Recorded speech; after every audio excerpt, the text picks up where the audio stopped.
Ketika itu beliau menyebut tanggalnya itu sekitar antara 15 dan 20 Muharram atau pada bulan Juni 1927. Itu keberangkatan beliau dari Mekah menuju Jeddah. Beliau berangkat pada sore hari dan berjalan kaki di atas padang pasir yang sangat tebal, di celah-celah bukit batu yang amat banyak. Kemudian beliau merasakan kaki terasa surut ke belakang lantaran tebalnya pasir. Jadi kaki beliau itu terbenam karena tebalnya pasir yang diinjak, sehingga beliau menyebut seakan-akan kaki itu terasa surut ke belakang, beratnya mengangkat kaki yang terbenam di pasir. Sementara jamaah lain itu mereka berangkat dengan naik onta. Assalamualaikum warahmatullahi wabarakatuh. Alhamdulillahirabbil alamin wal aqibatu lil muttaqin wala udwana illa 'alal zalimin. Amma ba'du.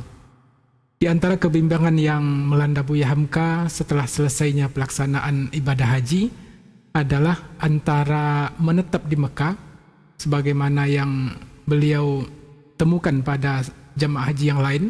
Ada di antara mereka yang berkeinginan untuk bermukim di Mekah barang 1 atau 2 tahun, bahkan sampai juga ada yang 25 tahun menetap di Mekah. Kawan beliau yang bernama Haji Abdul Jalil Muqaddasi. Kemudian antara keinginan lain untuk kembali pulang ke kampung halaman. Maka di antara dua kebimbangan itu akhirnya kemudian secara tidak diketahui oleh Buya Hamka, rupanya Haji Agus Salim sudah pula sampai di Mekah. Beliau saat itu terlambat 1 pekan dari pelaksanaan ibadah haji. Terlambatnya kedatangan Haji Agus Salim ini disebabkan oleh kapal yang beliau tumpangi, kapal laut yang beliau naiki, mengalami kerusakan di Laut Aden, sehingga tertundalah keberangkatan beliau beberapa hari, yang menyebabkan sampai di Mekah itu pelaksanaan ibadah haji sudah berlangsung. Akhirnya Buya Hamka bertemu dengan Haji Agus Salim, dan di pertemuan itulah Buya Hamka menyampaikan tentang kebimbangan beliau tadi. Apakah akan menetap di Mekah atau akan kembali pulang ke kampung halaman. Sembari beliau menunggu jawaban, sembari beliau mencari ketenangan hati dari kebimbangan tersebut, Buya Hamka mendampingi menjadi khodimnya Haji Agus Salim ke beberapa tempat yang beliau kunjungi. Di antaranya Buya Hamka menyebutkan bila pemimpin itu ke masjid atau ke gahwa, ke kedai kopi, atau ke rumah Kiai Bakir, seorang alim dari Yogyakarta yang telah 25 tahun bermukim di Mekah, atau ke rumah Tuan Janan Taib, maka Buya Hamka lah yang menggiringi Haji Agus Salim, yang menjadi khodimnya Haji Agus Salim di Mekah tersebut. Yang dalam bahasa lain Buya Hamka menyebut kadang-kadang dia mengekor di belakangnya, jadi mengikuti dari belakang Haji Agus Salim kemana beliau pergi, maka Buya Hamka pun mengikutinya. Banyaklah, ungkap Buya Hamka, beberapa hikmah yang beliau dapatkan dari nasihat-nasihat yang disampaikan oleh Haji Agus Salim dalam perjalanan itu atau dalam kunjungan-kunjungan ke beberapa tempat. Sampai kemudian Buya Hamka memberanikan diri untuk meminta nasihat kepada Haji Agus Salim ini. Yang beliau tanyakan adalah tentang tetap bermukim di Mekah atau pulang kampung. Jadi beliau mengajukan 2 pertanyaan ini kepada Haji Agus Salim untuk dimintai pertimbangan. Maka kemudian Haji Agus Salim menjawab ini dengan bahasa Minang. Apo nan kaang unyikan disiko. Lebih baik pulang. Banyak pekerjaan penting berhubung dengan pergerakan, studi dan perjuangan yang dapat dikerjakan di Indonesia. Kalimat apo nan kaang unyikan disiko, apa yang akan engkau tunggui di sini? Jadi engkau mau berbuat apa di sini? Sementara di kampung, sementara di negeri kita, di Nusantara, di Indonesia, banyak pekerjaan yang berhubungan dengan pergerakan perjuangan Islam ataupun perjuangan-perjuangan lain yang bisa dilakukan. Mendengar jawaban dari Haji Agus Salim tersebut, semakin meneguhkan keyakinan Buya Hamka untuk segera pulang. Jadi di antara dua kebimbangan tadi, dengan pertimbangan apa yang disampaikan oleh Haji Agus Salim, sehingga kemudian kebimbangan yang sifatnya tadi itu masih 50-50, 50-50, akhirnya berat ke arah beliau harus segera pulang kampung. Bahkan ungkap Buya Hamka, setelah saya dewasa pun, setelah sampai di Indonesia, pergaulan beliau yang juga cukup akrab dengan Haji Agus Salim ini, ketika beliau sedang menghadapi suatu masalah, ketika beliau sedang menemukan jalan buntu dari persoalan-persoalan Islam ataupun tentang pandangan-pandangan masa depan tentang perjuangan di Indonesia, akhirnya Buya Hamka berkunjung minta nasihat kepada Haji Agus Salim. Dan orang tua itu, ungkap Buya Hamka, pandai pula walaupun pemuda kita ini telah lepas dari zaman muda. Jadi Haji Agus Salim, ungkap Buya Hamka, pandai dalam membawa diri, pandai dalam menghadapi anak-anak muda yang datang bertamu ke rumah beliau dan memintai nasihat. Walaupun pemuda ini telah lepas dari zaman muda, kadang-kadang ungkap Buya Hamka terlompat juga kalimat wa'ang kepada Buya Hamka. Walaupun usia Buya Hamka setelah berpuluh tahun kemudian datang ke tempat Haji Agus Salim, saking akrabnya ini, kalimat wa'ang, kalimat kamu, itu terlontar juga dari mulut Haji Agus Salim. Kata yang hanya diucapkan orang Minangkabau kepada orang yang dipandangnya anak atau kemenakannya, dan dapat meladeni 4 orang dalam satu kali pertemuan dengan 4 bahasa. Jadi Haji Agus Salim ini dalam satu pertemuan, dalam satu dialog, ketika Buya Hamka datang itu, beliau melihat bisa Haji Agus Salim itu melayani 4 orang dengan 4 bahasa sekaligus. Ini memang salah satu kelebihan yang juga sudah banyak diketahui khalayak ramai tentang bagaimana kehebatan Haji Agus Salim dalam hal diplomasi dan dalam hal bahasa. Karena diplomasi itu berawal dari bisanya beliau menguasai beberapa bahasa-bahasa asing. Dengan demikian, akhirnya Buya Hamka menetapkan diri untuk segera pulang. Tetapi kemudian muncul masalah dengan Syekh Amin Idris.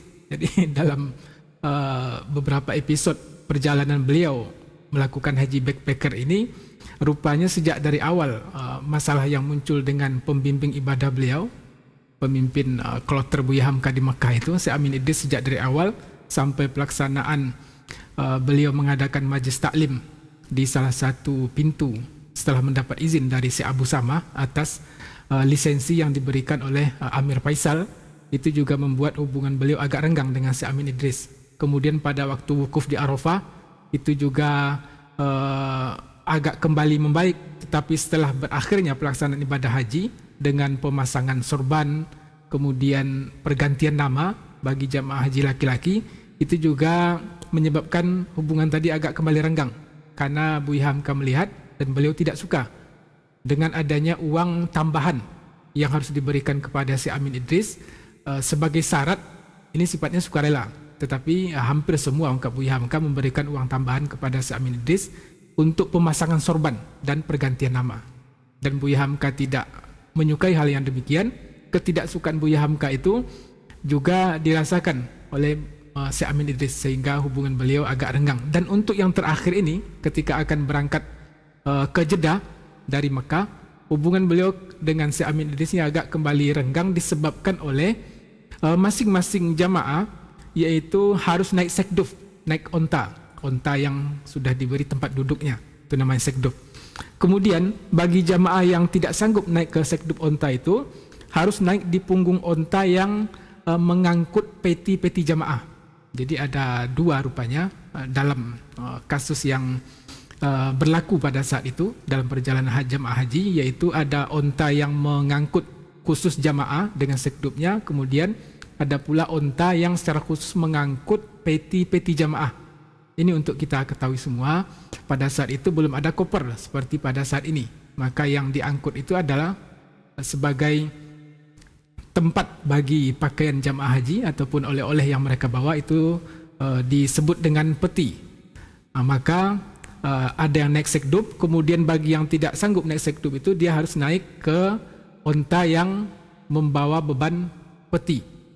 Kemudian permasalahan yang muncul dengan Syekh Amin Idris tadi dari Buya Hamka adalah masalahnya tidak ada uang. Jadi fulus mafi, ungkap beliau, tidak punya uang. Alangkah sakitnya hati Buya Hamka, ini beliau menceritakan dirinya sendiri. Alangkah sakit hatinya mendengar bahwa jadi Buya Hamka tidak mau naik sekdup, kemudian peti yang beliau punyai, beliau titipkan kepada kawan beliau yang bernama Abdul Rauf. Dan Buya Hamka dengan satu orang lagi kawan beliau yang juga sama-sama tak punya uang, berketetapan hati untuk jalan kaki dari Mekah menuju Jeddah. Peti mereka atau peti Buya Hamka dalam hal ini beliau titip dengan onta yang di sana juga ada petinya kawan beliau yang bernama Abdul Rauf. Alangkah sakit hati Buya Hamka pada saat itu, ungkap beliau, hati saya, ungkap beliau. Kenapa? Karena jalan kaki pun harus membayar 1 pon. Jadi tidak punya uang pas-pasan. Kalau naik onta harus membayar lagi. Dan ketika beliau memutuskan untuk berjalan kaki, itu pun dikenai bayaran sebanyak 1 pon. Ini yang membuat hati beliau kurang nyaman dengan informasi yang disampaikan oleh Syekh Amin Idris itu. Tetapi pada akhirnya beliau tetap berketetapan untuk jalan kaki dan menitipkan peti beliau ke teman yang bernama Abdul Rauf. Kira-kira atau sekitar jam 4 sore itu Buya Hamka sudah masuk ke Masjidil Haram untuk melaksanakan tawaf wada. Ini proses bagi orang yang akan meninggalkan Mekah. Maka jamaah haji itu mereka akan melaksanakan tawaf perpisahan, tawaf wada. Pada sekitar jam 4 sore, ungkap beliau, masuk ke Masjidil Haram melaksanakan tawaf wada. Kemudian beliau bertafakur atau merenung, berdoa di bawah Ka'bah itu beberapa saat lamanya dengan bercucuran air mata. Beliau juga menyampaikan tentang jamaah haji yang lainnya. Jarang orang pada waktu itu yang tidak bercucuran air mata ketika mereka melaksanakan tawaf wada dan berdoa di sisi Ka'bah. Sesudah itu beliau menuju ke sebelah barat daya, ke pintu Babul Wada namanya, berjalan sambil surut, sambil mundur dengan mengucapkan Bismillah Allahu Akbar. Maka beliau berangsur-angsur keluar meninggalkan lingkungan dalam Masjidil Haram.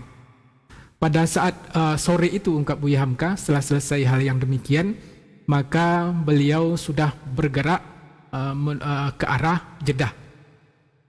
Ketika itu beliau menyebut tanggalnya itu sekitar antara 15 dan 20 Muharram atau pada bulan Juni 1927. Itu keberangkatan beliau dari Mekah menuju Jeddah. Beliau berangkat pada sore hari dan berjalan kaki di atas padang pasir yang sangat tebal, di celah-celah bukit batu yang amat banyak. Kemudian beliau merasakan kaki terasa surut ke belakang lantaran tebalnya pasir. Jadi kaki beliau itu terbenam karena tebalnya pasir yang diinjak, sehingga beliau menyebut seakan-akan kaki itu terasa surut ke belakang, beratnya mengangkat kaki yang terbenam di pasir. Sementara jamaah lain itu mereka berangkat dengan naik onta. Maka dalam mereka berjalan itu kadang-kadang melintaslah di hadapan mereka sekitar 10 sampai 20 ekor onta yang membawa jamaah haji yang lainnya menuju kota Jeddah. Kedengaran suara orang-orang Baduy menegur jamaah haji dan menyuruh mereka untuk meluruskan tempat duduk sekdumnya itu dengan istilah mizan-mizan, timbangan harus diluruskan. Jadi tempat duduk itu harus tidak boleh miring sehingga harus pas, yang menyebabkan onta tadi merasa nyaman untuk berjalan.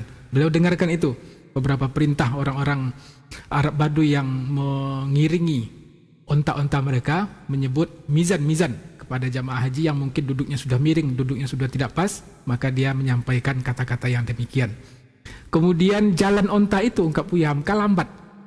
Tetapi kalau mereka tidak mempercepat jalannya, mereka tidak akan sampai. Maksudnya adalah mereka berjalan, Buya Hamka tadi dengan 2 orang kawan beliau mengiringi kafilah onta yang menuju Mekah tadi.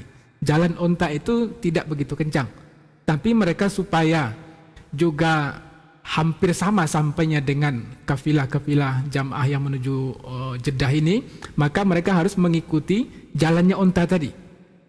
Maka terpaksalah mereka berusaha untuk menyamai jalannya unta. Sebab itu kemudian tenaga mereka yang memang tidak sama dengan unta tadi, sehingga akhirnya berlalulah jamaah unta yang lain dan mereka juga tersusul oleh jamaah kafilah haji yang datang di belakang mereka. Rombongan unta yang lain. Jadi mereka tersusul oleh beberapa rombongan jamaah haji karena mereka yang tidak bisa menyamai kekuatan unta dalam berjalan. Kemudian mereka, dua orang ini, Buya Hamka dengan kawan beliau, mendengar pula ungkapan-ungkapan sedih dari kafilah yang datang dari Mesir dengan kalimat matar rujuk, ya baitallah matar rujuk. Jadi matar rujuk ini ungkapan sedih dan keinginan mereka, kapan lagi kami akan bisa kembali, ya baitullah matar rujuk, ya ke Baitullah ini kapan lagi kami akan diberikan kesempatan untuk bisa kembali ke melaksanakan ibadah haji ke Baitullah ini. Di tengah malam, ini berangkat sore, kemudian hari sudah malam, mereka tetap melanjutkan perjalanan. Dan Buya Hamka menyampaikan di sini tentang jarak tempuh. Jadi berangkat sore, kemudian hari sudah malam. Kalau menaiki onta, maka perjalanan itu lebih kurang 1 hari 1 malam. Artinya kalau berangkat sore, maka akan sampai pula besok sorenya. Kemudian kalau naik bus, ungkap Buya Hamka, naik otobus itu lebih kurang 2 jam. Sementara untuk jalan kaki tentunya jauh lebih lama daripada naik onta tadi. Maka mereka tetap melakukan perjalanan dengan mengikuti kafilah-kafilah unta yang silih berganti mendahului mereka. Mereka jalan kaki. Mereka sudah terlalu payah dan itu baru perjalanan ketika hari sudah malam, baru mereka lewati sekitar 20 km. Mereka baru meninggalkan kota Mekah sekitar 20 km. Mereka sudah lemas, sudah tidak mempunyai kekuatan lagi, dan perhentian Bahra, ini tempat perhentian jamaah haji, tempat perhentian kafilah-kafilah unta tadi yang akan menuju Jeddah, tempat peristirahatan, rest area lah istilah sekarangnya. Itu masih jauh, ungkap Buya Hamka. Sebab mereka baru 20 km meninggalkan kota Mekah. Akhirnya, belum lagi mereka sampai ke tempat peristirahatan yang bernama Bahra tadi, mereka sudah kelelahan dan mereka tidur di padang pasir itu. Karena kelelahan yang sudah tidak kuat lagi untuk melanjutkan perjalanan, dan mereka berusaha untuk mengembalikan pulihnya tenaga dengan tidur di pinggir jalan. Mereka tidur di atas pasir di bawah lindungan cahaya bulan. Ini lindungan cahaya bulan berarti memang itu sekitar antara tanggal 15 atau tanggal 20 bulan Muharram, karena bulan sudah bercahaya terang pada saat itu. Sangat enak tidur mereka. Setelah matahari terbit, artinya ini menjelang subuh, sesudah mereka sholat subuh dengan bertayamum, akhirnya mereka melanjutkan perjalanan. Jadi istirahat malam itu, kemudian nampak fajar sodik sudah muncul, mereka laksanakan sholat subuh dengan bertayamum, kemudian sesudah itu mereka melanjutkan kembali perjalanannya. Matahari, ungkap Buya Hamka, kian lama kian menaik, karena hari musim panas pada pertengahan bulan Juni itu, ungkap beliau. Dilihat ke depan itu kelihatan fata morgana yang seakan-akan di sana banyak air, tetapi adalah pasir belaka. Akhirnya air itu habis yang mereka bawa. Jadi mereka membawa juga beberapa perbekalan. Sebentar-sebentar mereka berhenti, dimakan sepotong roti dan diminum seteguk air. Akhirnya air itu pun habis. Karena teman pemuda kita tadi, teman beliau maksudnya, itu minumnya sangat banyak.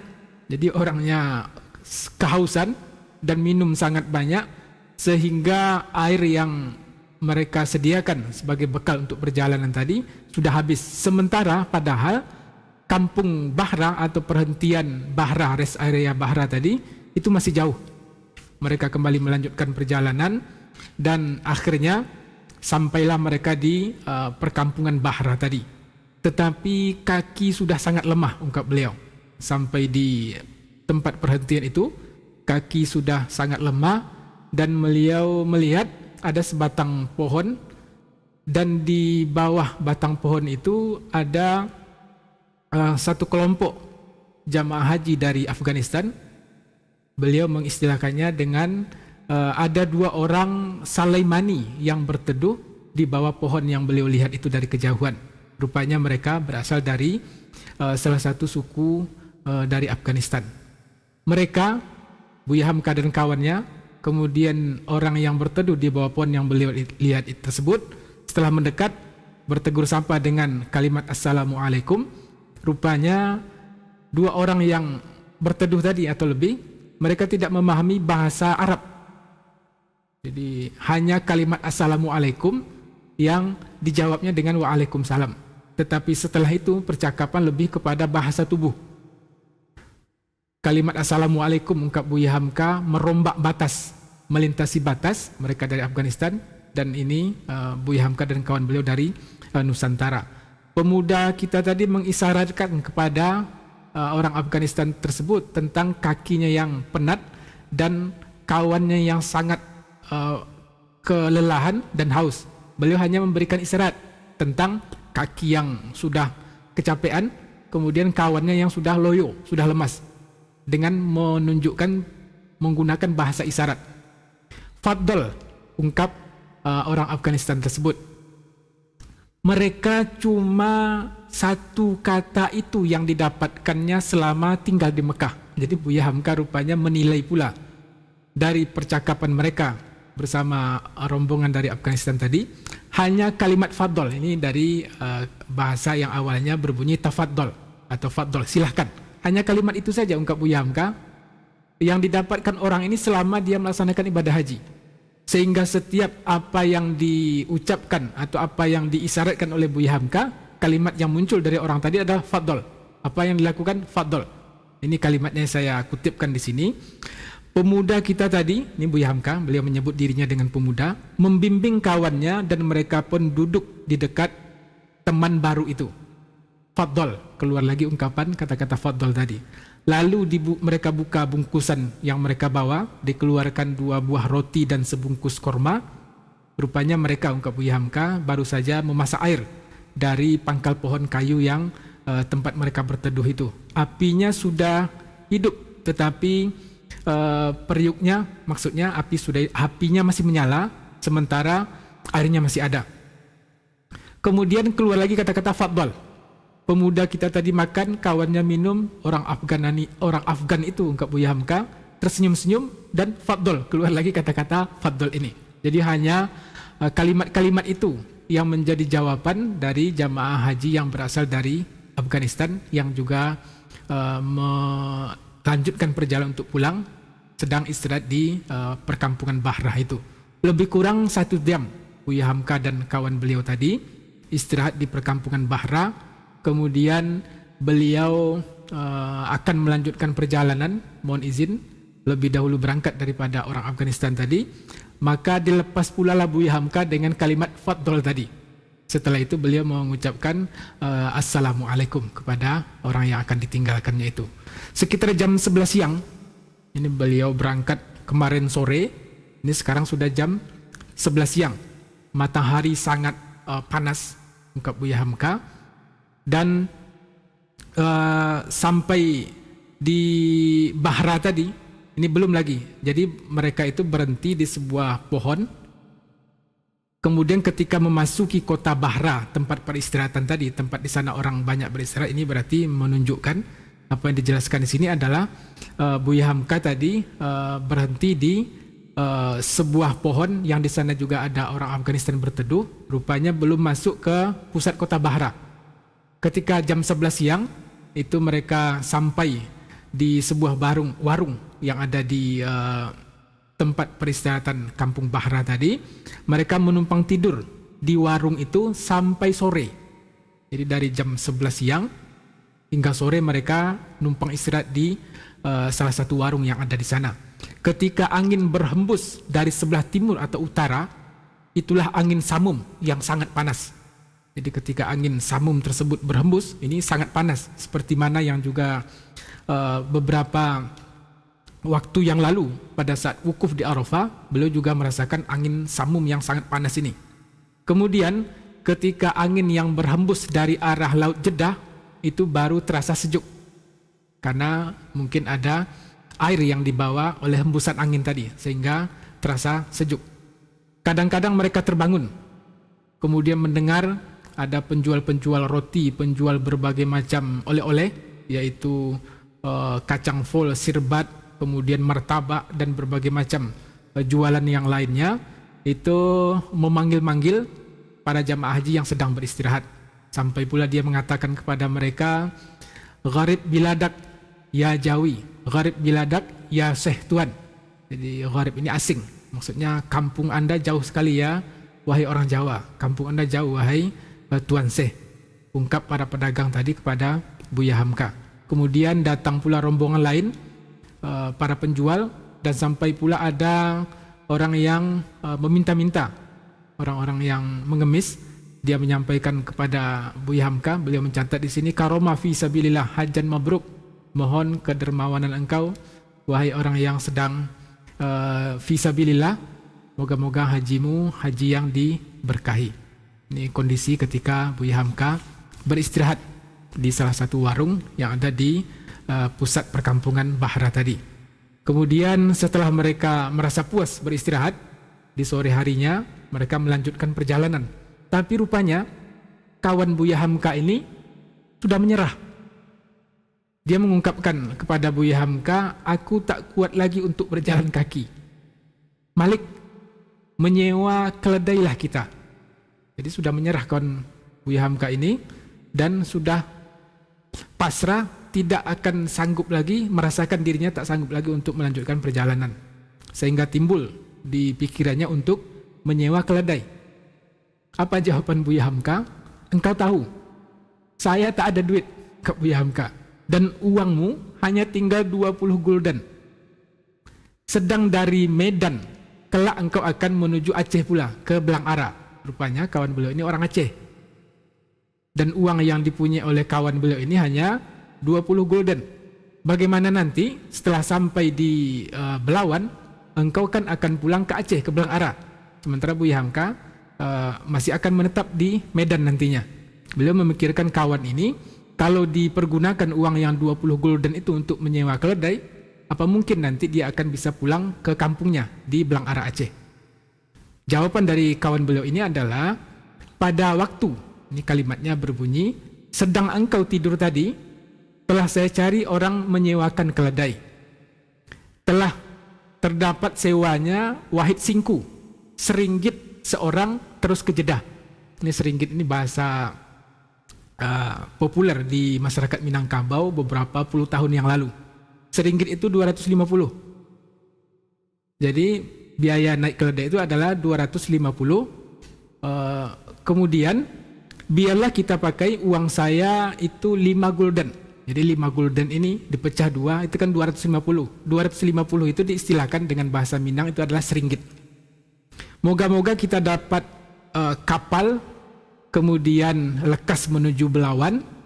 Di kapal tak usah berbelanja, di kapal tak usah jajan, dan dengan uang sisa yang 15 gulden, saya rasa cukup dari kapal kemudian ke Medan dan ke Aceh. Rupanya kawan Buya Hamka ini sudah memperhitungkan uang 20 gulden yang masih tersisa pada dirinya itu sekiranya dipakai untuk menyewa keledai sebanyak 5 gulden, maka dengan 15 gulden yang tersisa, dengan tidak berbelanja, dengan seirit mungkin, maksudnya dia masih berkeyakinan itu akan sanggup mengantarkannya dengan uang 15 gulden itu setelah sampai di Belawan untuk ongkos ke Belang Ara Aceh. Maka pemuda kita itu, Buya Hamka kembali membahasakan diri beliau dengan pemuda itu, sebetulnya pun sudah tak kuat lagi untuk berjalan. Jadi sebenarnya Buya Hamka juga sudah tak kuat, tapi yang menyampaikan terlebih dahulu adalah kawan beliau tadi. Beliau tidak menyampaikan hal yang demikian karena memang sudah tak ada uang. Kalau kawan beliau tadi karena masih mempunyai uang, sehingga dia mengambil inisiatif yang kedua untuk menyewa keledai. Maka pada akhirnya mereka menyewa keledai. Pukul 4 sore mereka berangkat dan baru jam 11 malam mereka sampai di kota Jeddah. Jadi lumayan jauh juga dari tempat perhentian Kampung Bahra tadi. Sekitar jam 4 sore mereka berangkat, baru jam 11 malam mereka sampai di pelabuhan atau di kota Jeddah. Kemudian setelah sampai di Jeddah, mereka menginap di sana selama 2 malam. Kemudian mereka sudah mendapat kepastian untuk melanjutkan kembali perjalanan ke tanah air dengan satu kapal yang bernama Buitenzorg. Perjalanan tersebut ditempuh selama lebih kurang 15 hari 15 malam. Ketika sudah mendekati Indonesia, ketika sudah mendekati Pulau Sumatera, maka kapal Buitenzorg tersebut merapat di Pelabuhan Sabang. Selama 1 malam pula kapal ini beristirahat di Pelabuhan Sabang, yang besok harinya kembali melanjutkan perjalanan menuju Belawan, Sumatera Timur. Ketika sudah merapat kapal tersebut di Pelabuhan Belawan, akhirnya jamaah haji satu persatu turun, termasuklah Buya Hamka dan kawan beliau tadi. Buya Hamka turun dan tidak ada perubahan pada diri beliau, ungkap Buya Hamka dalam buku kenang-kenangan hidup ini, sebab tidak ada gamis yang dipakai, tidak ada serban di kepala yang terpasang. Jadi seperti apa awal beliau berangkat, seperti itu pula kondisi beliau turun dari kapal setelah melaksanakan ibadah haji, setelah meninggalkan kota Sumatera Timur selama lebih kurang 6 bulan. Kenapa hal demikian tidak ada perubahan yang tampak pada diri Buya Hamka tadi? Beliau menyebut karena memang uang yang tidak ada dipergunakan untuk bisa membeli baju gamis ataupun sorban. Akhirnya beliau turun. Setelah sampai di Medan, belum genap 1 minggu beliau sampai di kota Medan, maka beliau mulai memasuki dunia jurnalistik, mulai memasuki dunia karang-mengarang dalam istilahnya di sini. Beliau kemudian mendatangi redaktur harian Pelita Andalas, kepunyaan seorang kongsi Tionghoa, dan redakturnya seorang Belanda. Jadi kerjasama antara Tionghoa dengan orang Belanda. Redakturnya itu bernama Tuan J. Koning. Kemudian redaktur lainnya bernama Muhammad Yunus S. Beliau mendatangi kantor redaksi harian Pelita Andalas ini dalam rangka untuk mengajukan tulisan. Jadi beliau sudah menyiapkan karangan tentang pandangan mata beliau pada pelaksanaan ibadah haji yang baru saja beliau tunaikan itu. Jadi beliau membuat laporan tentang perjalanan ibadah haji dan hal-hal yang terkait dengannya. Dan ketika beliau sampaikan naskah tersebut ke redaksi harian Pelita Andalas, rupanya tulisan yang ditulis oleh Buya Hamka ini mendapat sambutan yang positif. Sehingga beberapa edisi yang beliau tulis itu, beberapa buah karangan itu dimuat sepenuhnya oleh harian Pelita Andalas ini. Meskipun ungkap Buya Hamka, honorariumnya itu hanya semangkuk kopi susu yang dibeli di warung yang ada di depan kantor redaksi harian Pelita Andalas tersebut. Kemudian tulisan itu rupanya mendapat sambutan dari para pembaca, sehingga sesudah tulisan tersebut beredar di harian Pelita Andalas, menarik perhatian pula tulisan tersebut oleh seorang pemimpin redaksi Seruan Islam yang berkantor di Pangkalan Berandan. Beliau bernama Tuan Haji Muhammad Ismail Lubis, tertarik dengan tulisan Buya Hamka tadi, sehingga Tuan Haji Muhammad Ismail Lubis juga mengundang Buya Hamka untuk menulis di harian Seruan Islam yang terbit di Pangkalan Berandan. Demikian tentang perjalanan Buya Hamka dalam melaksanakan haji backpacker ini sampai beliau di tanah air. Dan ketika sampai di tanah air tersebut, beliau tuangkan pengalamannya dengan menulis di media massa yang terbit di kota Medan pada saat itu. Billahi taufiq wal hidayah. Assalamualaikum warahmatullahi wabarakatuh.